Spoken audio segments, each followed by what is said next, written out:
Aujourd'hui, le texte qui sous-tend notre réflexion se trouve dans Genèse chapitre 15, versets 7 à 21.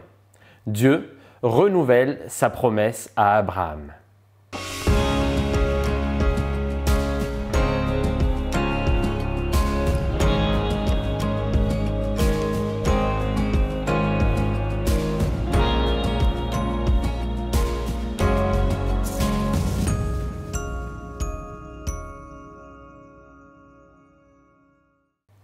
Aujourd'hui, le texte qui sous-tend notre réflexion se trouve dans Genèse chapitre 15, versets 7 à 21.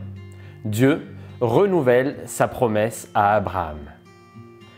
Dieu commence par rappeler à Abraham ce qu'il a fait pour lui. « Je suis l'Éternel qui t'ai fait sortir d'Ur en Chaldée pour te donner en possession ce pays. » Qu'est-ce que l'on gagnerait à se remémorer dans les moments difficiles comment Dieu est intervenu dans nos vies?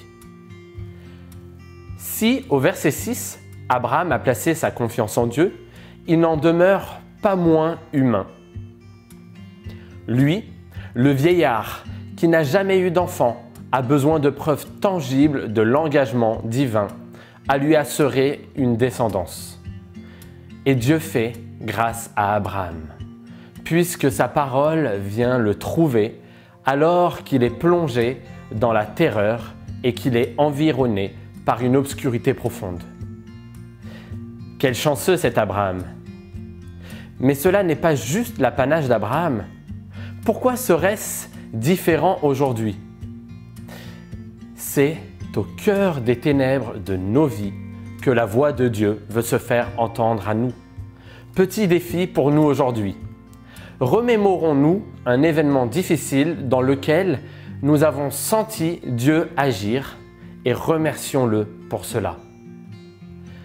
La suite de notre texte nous apprend que Dieu va tenter de rassurer Abraham en l'embarquant dans une pratique bien connue de l'Antiquité, celle du serment.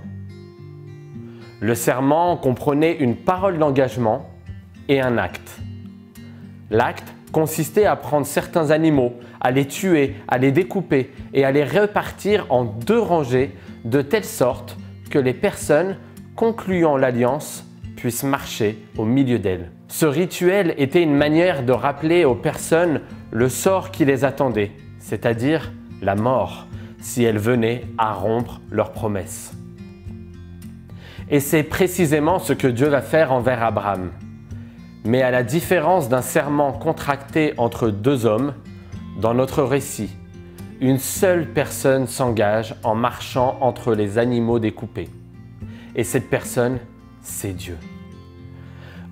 Voyez comment le texte prend le temps de spécifier que l'Éternel plonge Abraham dans un profond sommeil, situation dans laquelle il est passif.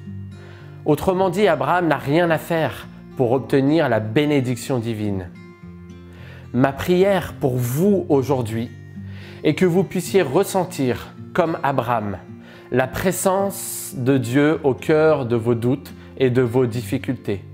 Que vous puissiez également saisir comment Dieu s'engage chaque jour en renouvelant ses promesses et son amour envers vous.